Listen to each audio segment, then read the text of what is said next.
on this challenge to Gladys Berejiklian.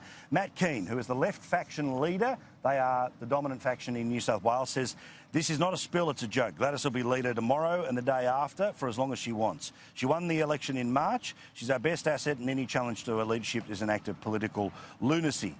As Miranda mentioned, all of the ministers are out there marching and tweeting late into the night. There is one who is not quite as fulsome in his praise.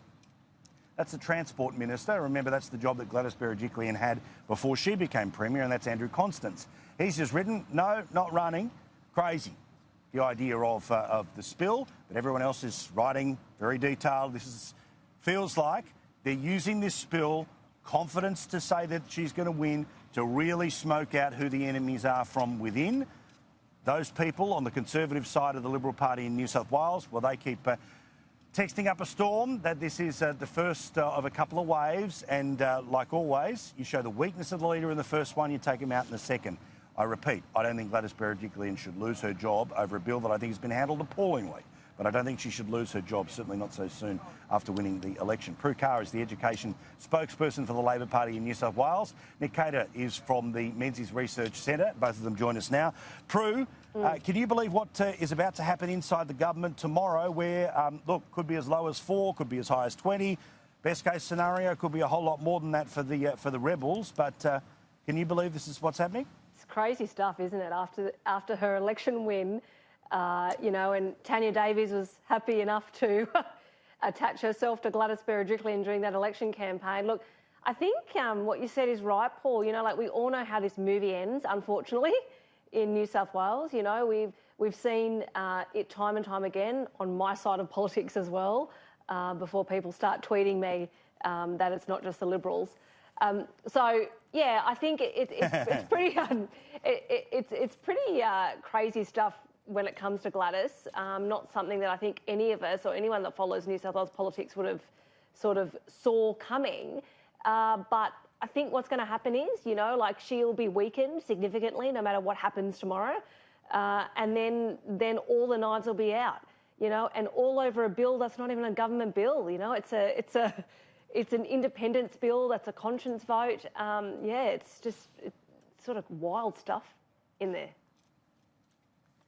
Yeah, but, I mean, look, Nick, I understand abortion is about as serious as it gets in terms of matters of conscience. Euthanasia would be another example here. But, I mean, we've got to talk about, you know, what the strategies are here, right? If you're trying just to blast somebody out that you don't like, well, too bad. Get off the pot. She won an election, right? That's the way it works. If it's your principles that you believe are deeply at stake here, well, OK, do what they suggested to do, which was to walk away from the party. To me, though, to try to spike her leadership so early, I mean, I just don't think that the majority of MPs and the factional role of the Labor Party, the Liberal Party in New South Wales is going to be sort of hardcore conservative enough to want to bounce a premier over abortion, as serious as the issue is. Well, Paul, this is an issue unlike any other that I can imagine. It's, you know, to the people for whom this is a sacred issue, if you like, the matter of life and death, it runs very deep in their soul, and it's the one thing that would really... And the suggestion, I've seen it written that this is just an issue that's been got up to try and topple the Premier. That is just definitely not true from observation. It's amazing, we held a lunch to celebrate Gladys's 100 days in office in a term, and now before we've even got to 200 days, this is happening.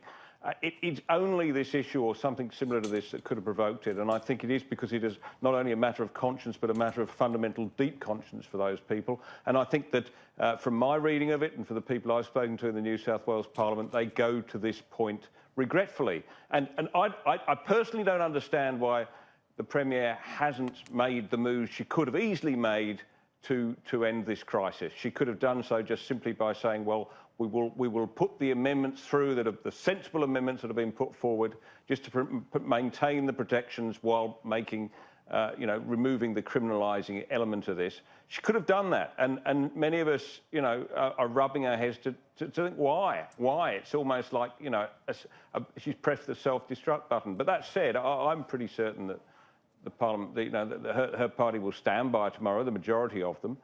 But the big question is whether some of them will walk altogether. Well, and that's what I think. By the end of tomorrow, that's where the real damage is going to be. Only a majority of 2. If 4 walk away, upper house, lower house, well, they end up getting themselves into a whole world of trouble.